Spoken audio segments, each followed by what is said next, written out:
They have to address the situation.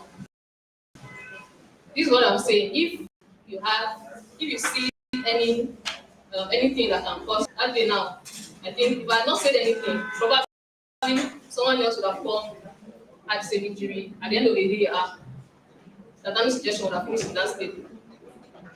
So what I'm saying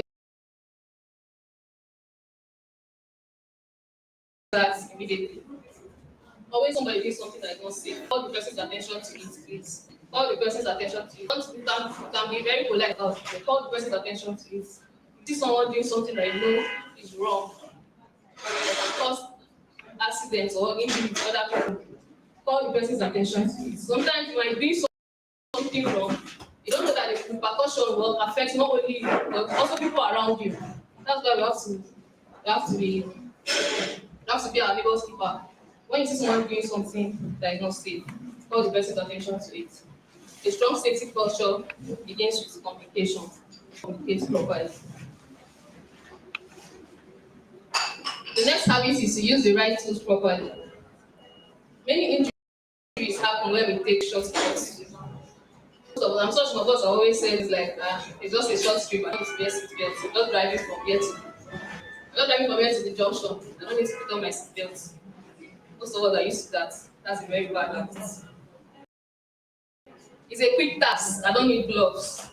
You know, you're working on something like that, and you know that you need gloves, but you say, "Oh, do this thing. I have the experts. Do this thing," and something might happen, and you might end up losing a finger. So we stop taking this kind of shortcuts. Let me just climb this chair instead of a ladder. You know that, so maybe probably you might not even know how strong the chair is if it can carry you. You know, you should stop taking shortcuts that can lead to accidents. Always ensure we use the proper tools where applicable. Ensure you use the proper tools where applicable. Don't improvise or take shortcuts. Sometimes I know we're in a hurry sometimes, but you should always try to, before you drive your car, make sure you carry well. Make sure that enough water you're in. Always before you work in the morning, always the environment. Ensure that what you use to work is in good condition. Ensure that your shovel and your hammer is in good condition. Shortcuts may be convenient in the moment, but risky in the long run.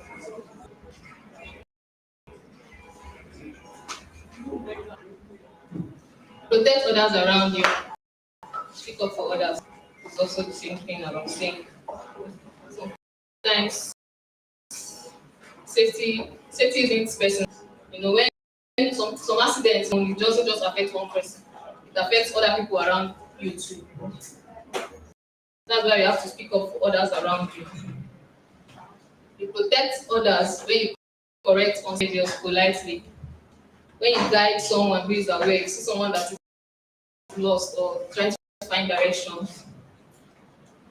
Also do it safely too, because these days I know we want chance.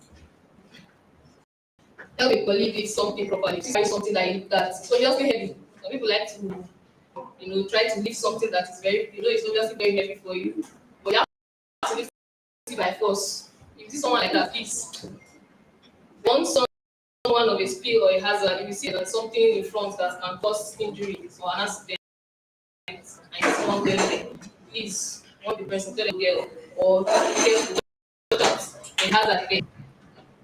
Drive responsibly near pedestrians. The driving issue is very serious. Most times, most car accidents don't just affect the driver. In fact, I've seen us car accidents that people in the car died and the driver survived. So please speak up when doing something unsafe. Safety doesn't start with equipment, doesn't start with big policies. It starts with you and I every day. Small habits done consistently lead to big results. So please, let's make safety our cautious set. Thank you. Okay, in this fall, we have one emergency exit here. That one exit here. So, and you need to the restroom. You have a restroom and by the left. So just let you know how your surroundings are. Thank you very much.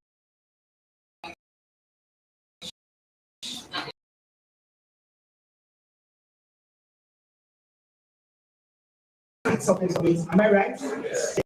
So please, let's do well to make use of all the talks today in the course of the sixth talk. Thank you so very much, Engineer Rachel, for that session. We so much appreciate those lines you shared.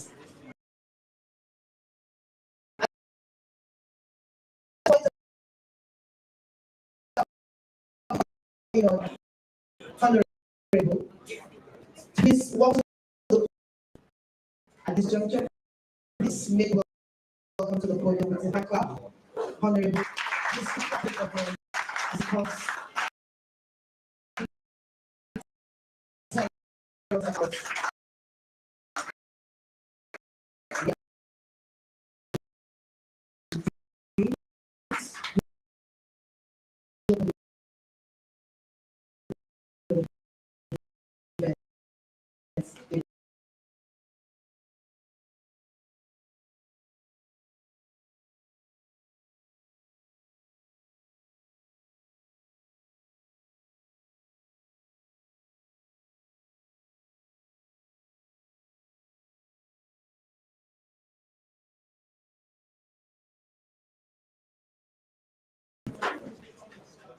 Colleagues,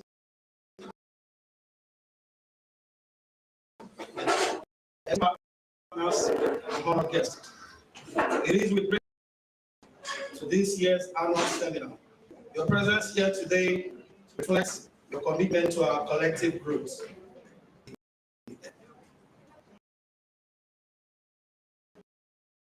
Standing before you as a manager, I am filled with pride and a deep sense of accomplish this year's work.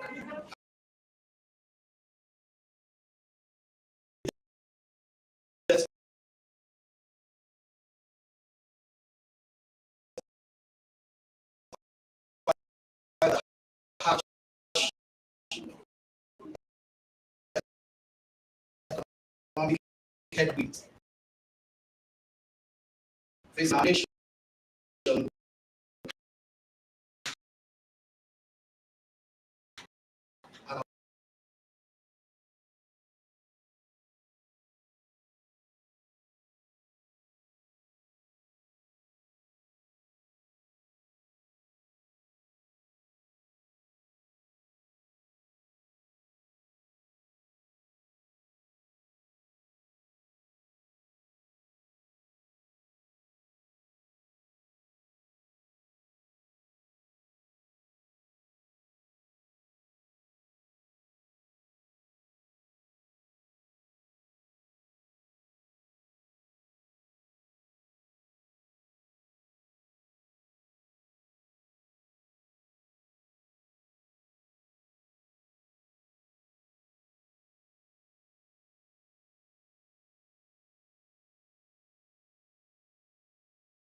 unnecessary losses and reinforce an organizational culture that values accountability and excellence. Let me acknowledge we gain to let the knowledge we gain today get into every corner of this company, shaping both the processes and our people. Distinguished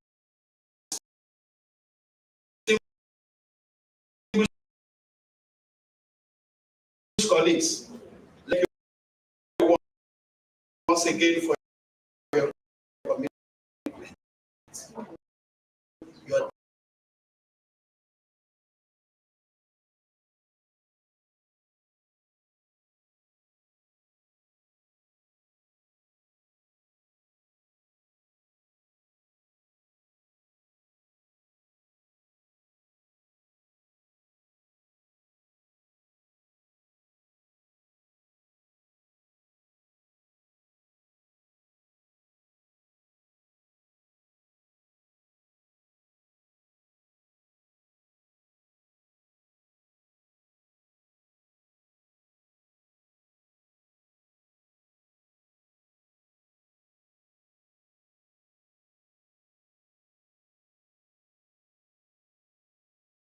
The shots.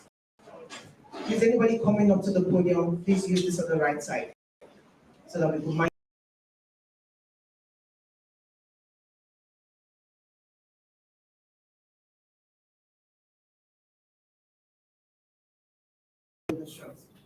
At this point, we're going to be calling on the dance troupe, the Kilali Creation troupe. They'll be giving us their presentation at this time. So please sit down, relax, and enjoy every bit of it. Kilali Dance Troupe, the time starts now.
I was just wondering myself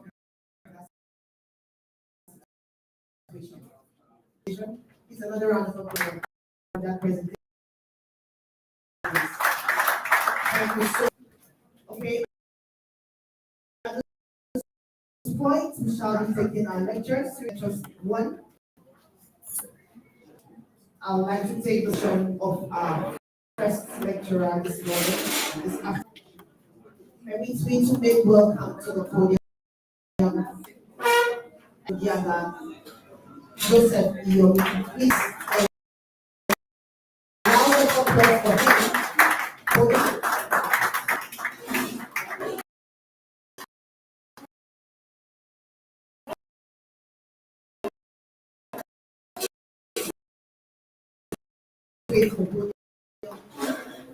While I take this citation. The person standing before us this afternoon is a distinguished engineer. He is Mudiaga Iyomi.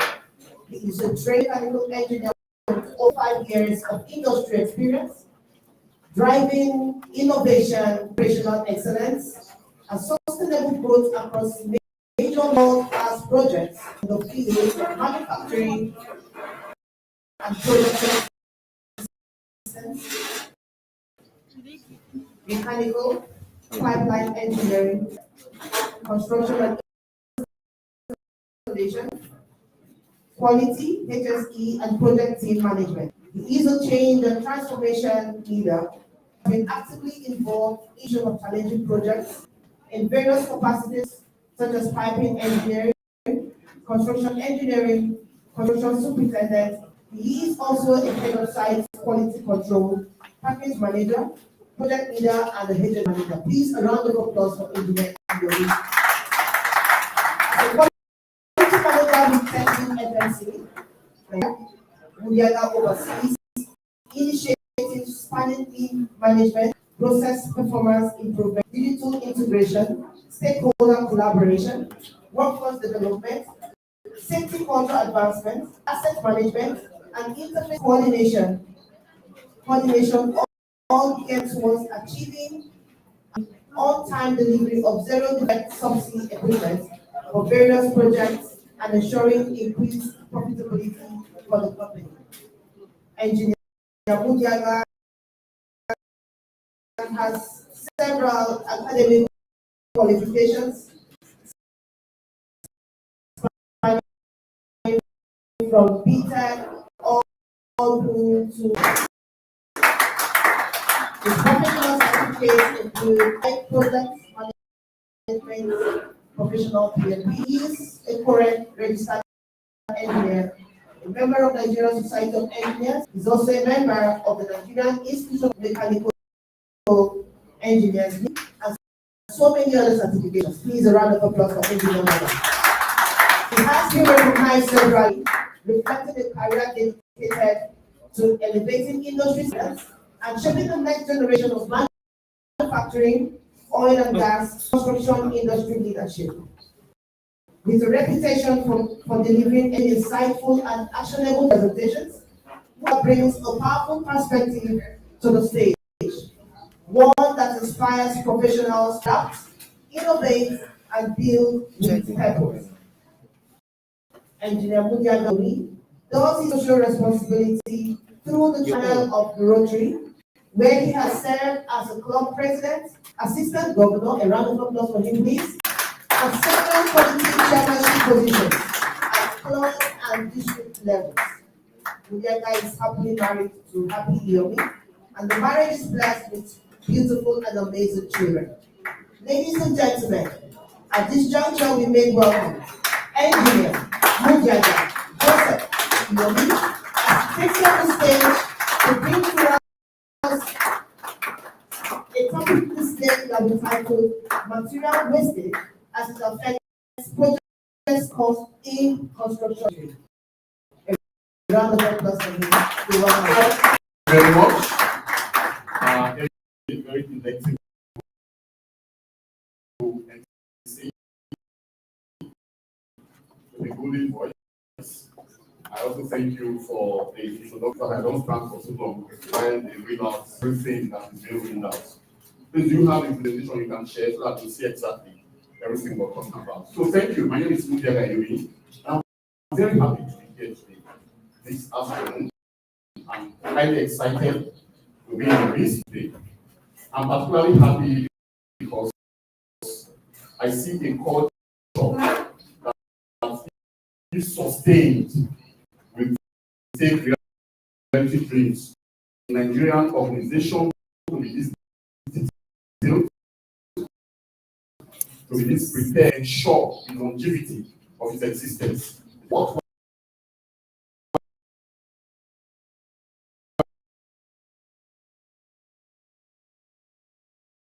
and it's something that we try to emulate. So today we're speaking on the concerns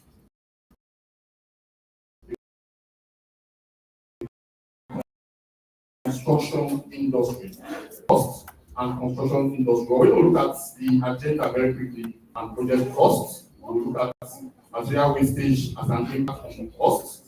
We'll look at the cost of material wastage, we'll look at financial consequences.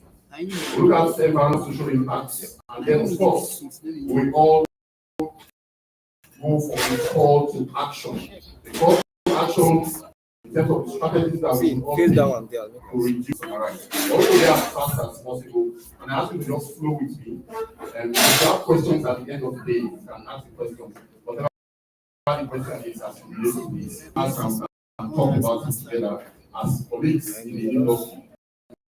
It's an honor to be here today to sit at the desk to speak on a topic that's at the heart of construction, a topic that's at the heart of project cost, material wastage, and the impact it does have on projects, the impact it does have on profitability, the impact it does have on sustainability of industry. Every organization has a purpose of first profitability and then to render service.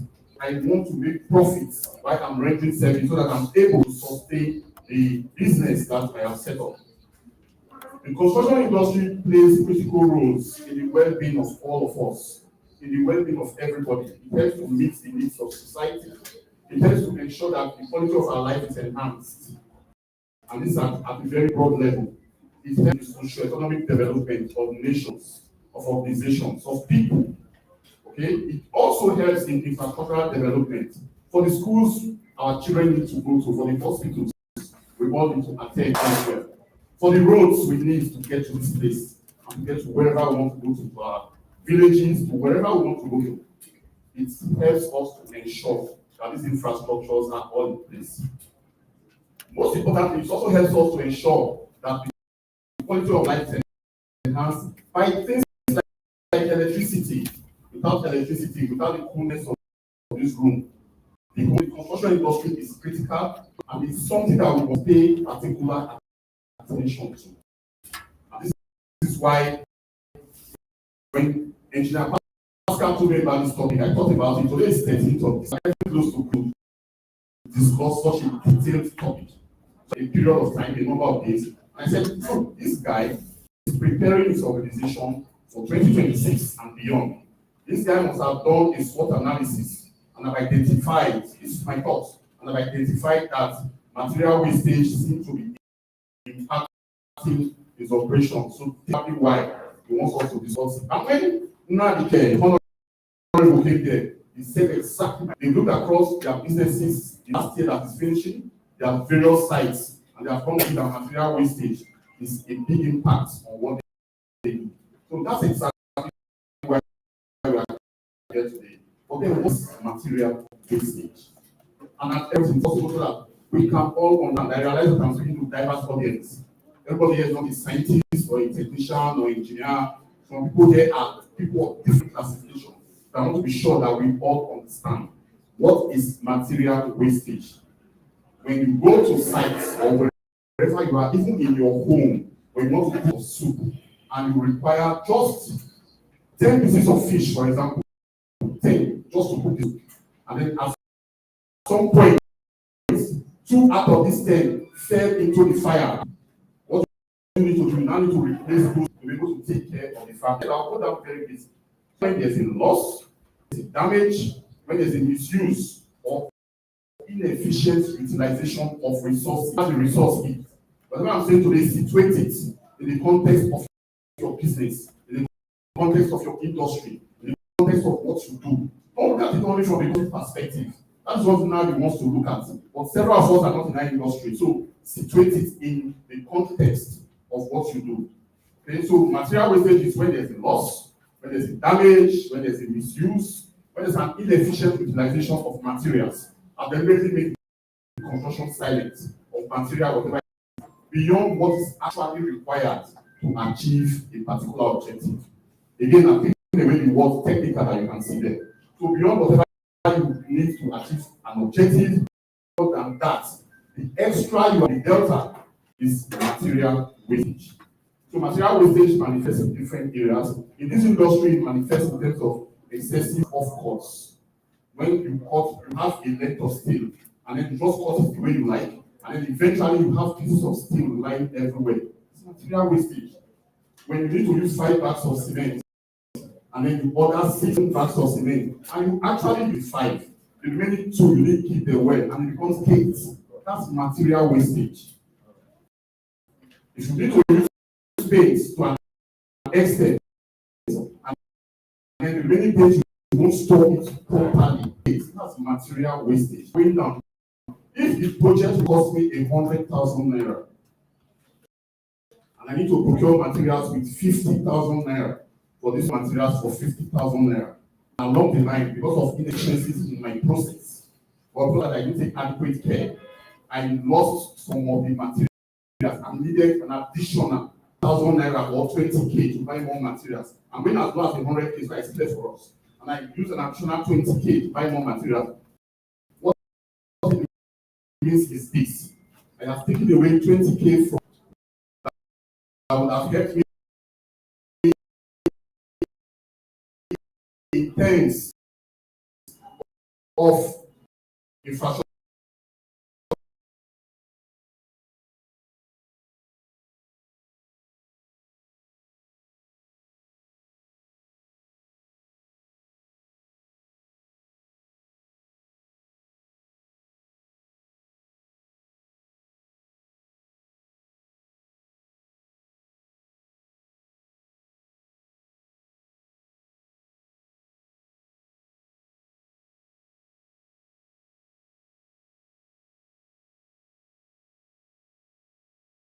Development, my overhead, the fuel that I will spend, the resource.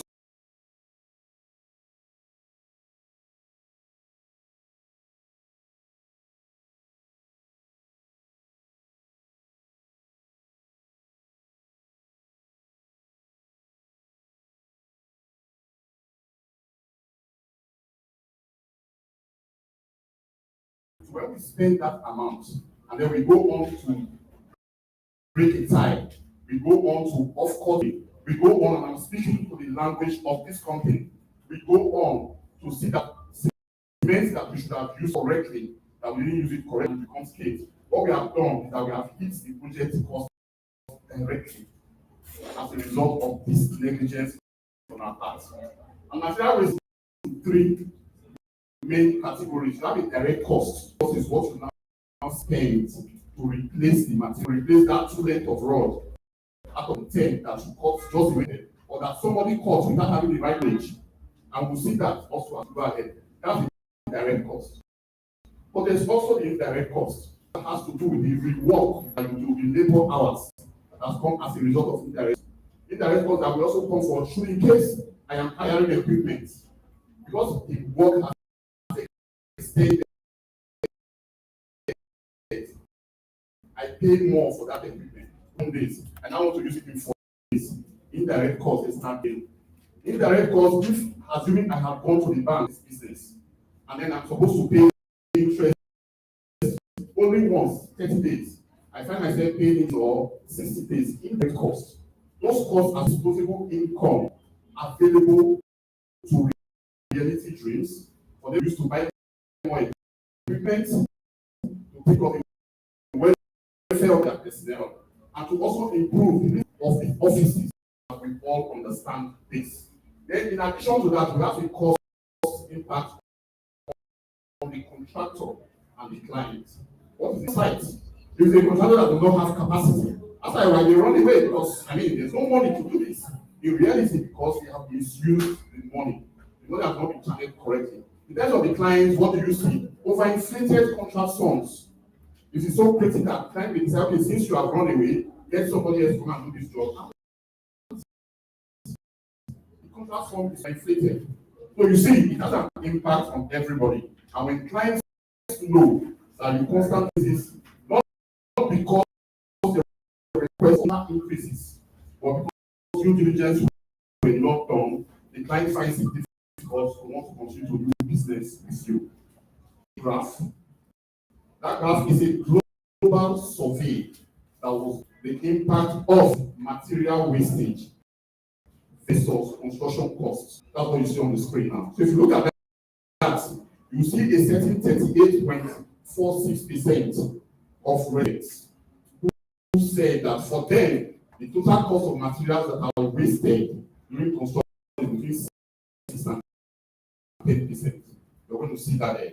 You're going to see several with their own rating.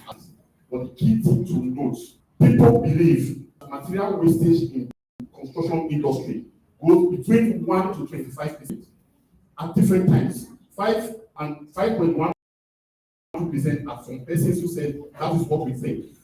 10 some persons, look at the highest there. He said between 6 and 10%. Statistics have shown, and you'll see a few more. I'm not just talking because we want to talk, we are talking because these are statistics that exist that you can actually go to check and confirm what I say. So majority of the research says from the total purchased materials that 6 to 10% are recorded as wastage. A few of them says they are 20%, and we have more and more, and eventually the study, this particular study, global, concluded that material wastages fall between 1 to 25%. What are the major causes of wastage? I'll put Nigeria there. I'll try to situate it back to us. Okay. The first one was the global statistic. I'll put Nigeria there now. What are the major, and this is applicable not just to Nigeria, it's applicable everywhere. What are the major causes of material wastage? One of them not take into your operations, but of course there is to help your management system in your SWOT analysis in trying to resolve the issues of analysis. So you consider some things. So what are the things? First of them, supervision. And it's not an aspersion on anybody. It could be the level of knowledge that my site supervisor has presently. And we're going to see that a little bit more. But that is a big part of why we have material wastages.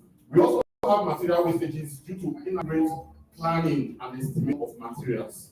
Where we don't plan correctly and estimate materials, eventually we will have material wastages when we change our design too frequently. So that is why world classes understand that before they do procurement, they would have frozen their design to at least 90. Of course, there are instances where you need to do some reviews again and again. But your design must have been frozen to a great percentage before you go ahead to do your procurement. And then your construction starts while your procurement is on. That is how organizations work. Because of things like this, because of the fact that when we have design changes too frequently, when you change the design, the material will definitely change, both in terms of quantity and sometimes in terms of configuration if you change. See that designs are frozen, designs have been approved and agreed before we go ahead to make procurement in some cases. Lack of standardized measurements and cutting rules. Sometimes people work without drawings off their heads. They just go and measure what they can measure on site and go ahead to cut. And then when they cut, eventually they discover that they have not the right length. That affects